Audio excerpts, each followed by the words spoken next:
Welcome to Scorched Earth and a general mid-month reading for the sign of Aries, Sun, Moon or Ascendant for the last 2 weeks of February. I hope you're well. I'm using the Llewellyn for you today.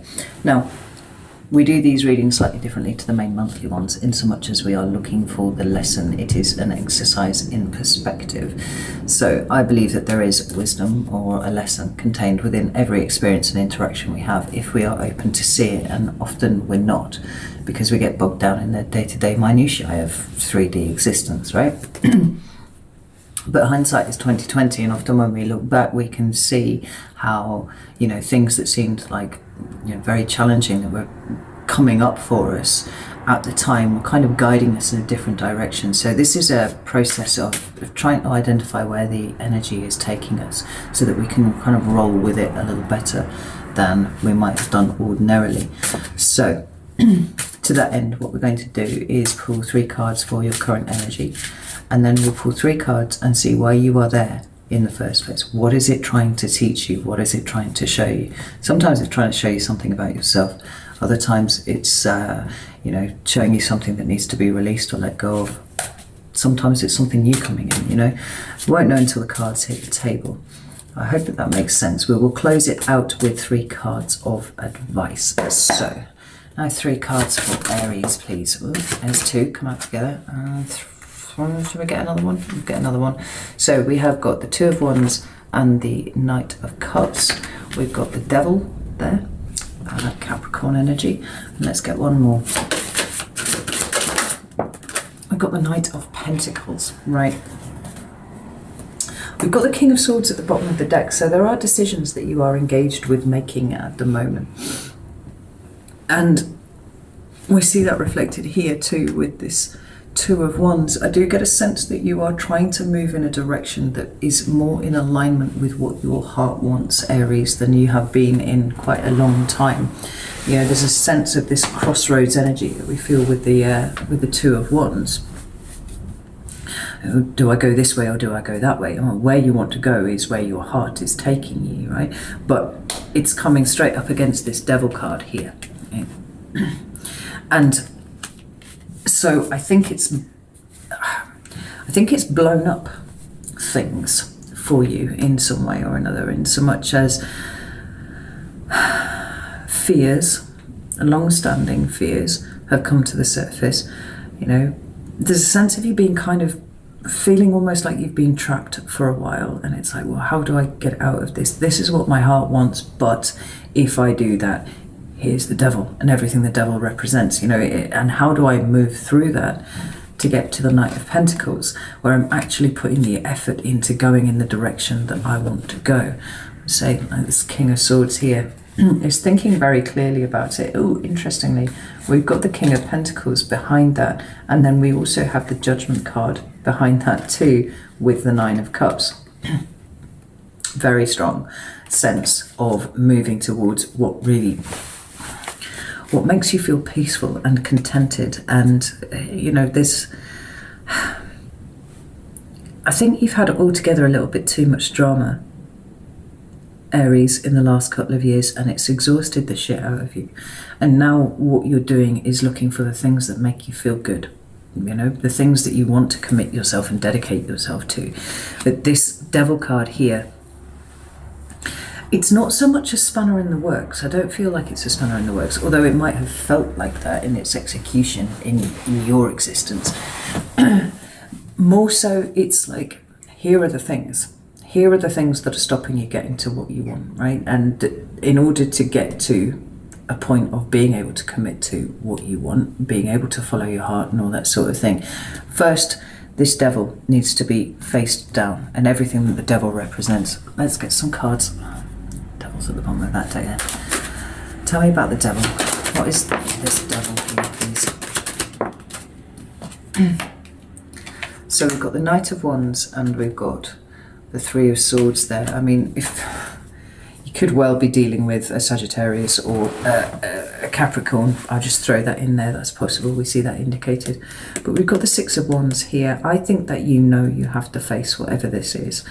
With this Knight of Wands being in reverse, I do wonder if this is to do with a lack of movement you know, where you've tried to do all sorts of things and you've just been held still.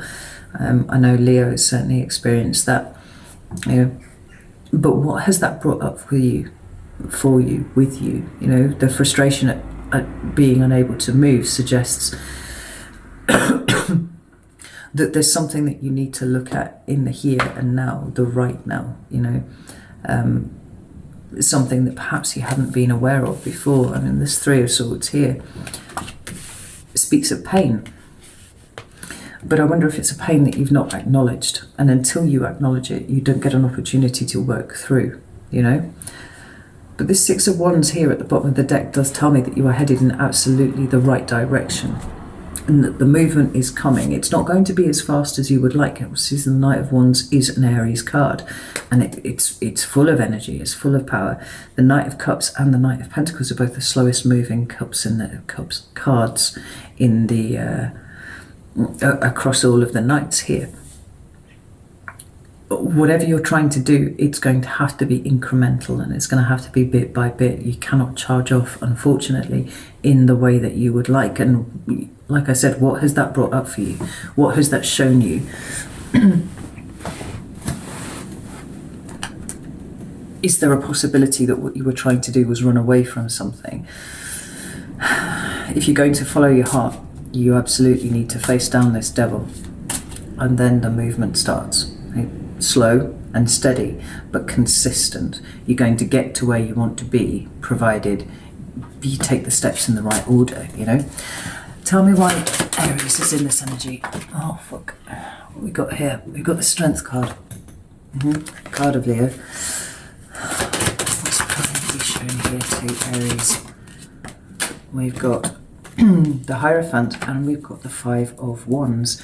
We've got the Ace of Cups at the bottom of the deck. Now that does deal with the new, right? But the way that I see the Ace of Cups, particularly recently, is it's about the relationship that we hold with ourselves. And so whilst you are in a state of turmoil and conflict with yourself, where you're feeling disempowered, when you're fucking exhausted and all that kind of thing, the very last energy that you're rocking is this Ace of Cups. This is about forgiveness, it's about compassion, but it is also, like I said, about this relationship that you hold with yourself. Where are you being kind to yourself, and where are you not being kind to yourself? You know, where are you where are you stuck in old energies? With that Devil card there, you know, where are you trying to write a new story with an old script? Because I feel like all that needs to go. The Strength card here talks about strength and empowerment for sure, but it also talks about resilience, and it talks about personal growth. And so whilst it may feel to you like everything's been awful because you're not moving in the direction that you want to go, actually what you've been doing without necessarily realizing it is a great deal of groundwork. And that's really, really important, because with those two numbered 5 cards there, internal conflict and also tradition and what has always been, and it is assumed will be, you know, sometimes can talk about society, and any kind of hierarchical structure is covered by the Hierophant. But where you are in conflict with those things and why you are in conflict with those things, you know, it's about tradition and just things always having been done a certain way. You feel to me like you're expanding beyond that always doing things a certain way feels like it's your personal way of doing things, kind of growing beyond that, maturing for sure. But where your first instinct was to bolt in a particular direction or do a certain thing, it feels like you've come up against stuff right, left and centre that stopped you from doing that. And now it's like, well, maybe this isn't the right way for me to do this. Maybe I need to go back to the drawing board. Maybe I need to do things a little slower than I have done before, so that I can get rid of this energy here. It's a highly conflicted energy. It is. And I don't want you to get a sense of having to go right back to the beginning, because this isn't what it is. It's just a blip.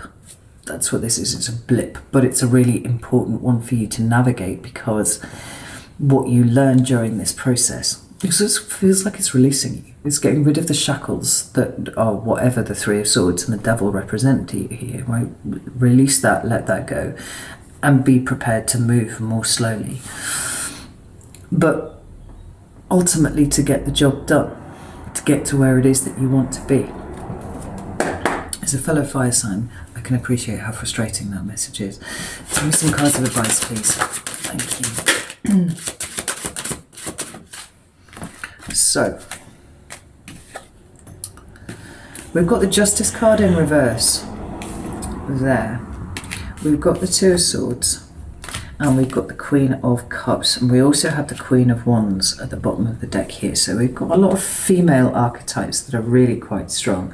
Queen of Wands is you, and in the first instance, I think that you should take this to mean that this process that you are going through at the moment is helping you identify you a little better than what is everything around you. And I mean, include in that things like expectations from other people, you know, that sort of thing.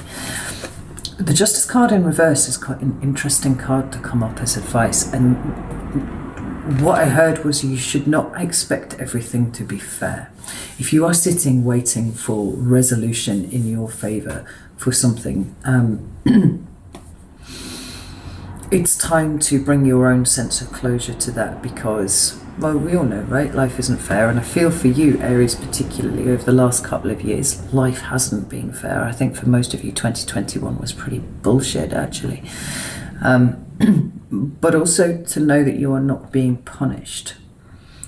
It's this growth, and I note that this Justice card in the reverse comes out underneath the Strength card there, like that. The growth for you comes from knowing when to release things and not wait for everybody else to notice that it's been unfair. Make your peace with these things now. We've got the Two of Swords, and we've got the Queen of Cups here.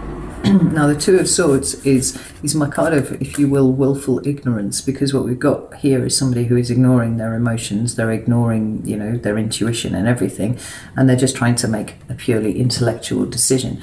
Now, if we tie in here this Justice card in the reverse, then what you've got is this conscious acknowledgement that things are unfair and no movement beyond that. Really what you want is to turn this the other way around. So it's like, what are you not looking at here, or what are you only looking at, and what are you missing around it? Because you feel like you've been very focused on one thing, and I do think that the Devil and the Three of Swords here together are indicating that subconscious focus on something, and absolutely revolving around the fairness or unfairness of any given situation. And this Queen of Cups is just, she feels to me like she's saying, just let it go. You know, let it go, because you've got more important things to do. You've got a Knight of Cups to let out into the world. You've got a direction that you want to go in. And all of this other stuff is just, it's old. It's remnants of a previous version of you that is trying to shift out of the way. So the Queen of Cups is about acceptance, you know, and so the message is to accept whatever it is right now and make your peace with it, right? Release it and let it go, because it's the obstruction. It's the thing that's stopping your Knight of Cups moving out into a Knight of Pentacles, where you can take your energy and put it in a particular way, right? It's sort of like getting in your own way about things, you know. We often think that the way that karma works is by, you know, punishing our enemies or punishing people for putting us into awkward situations and like that sort of thing. But honestly, more often, certainly in my experience, it seems like it's the acceptance that these things have happened, and there's an acceptance that we have learned something from it, and then there is a decision, a choice made to consciously release it and let it go, stop it from being obstructive, moving forwards. because I do think that you're really learning something about yourself in this process, and it's something that sets you apart. And I don't know where that comes from, but it is something that sets you apart from other people. If you can stop getting in your own way by needing justice on a situation, you free yourself up to be a lot more fluid than you are at the moment. All right, I'm going to leave it there, Aries. I wish I had a less challenging message to give you, but at the same time, I think that it's actually kind of good, because if you are the one who is in your own way, then you can get out of your way. And it's very empowering to work that out for yourself when you see the ways in which you've been getting in your own way. Because then the world is your oyster, right? Everything just opens up then. Okay, I hope this was helpful. Know that I love you all very, very much, and I will see you soon.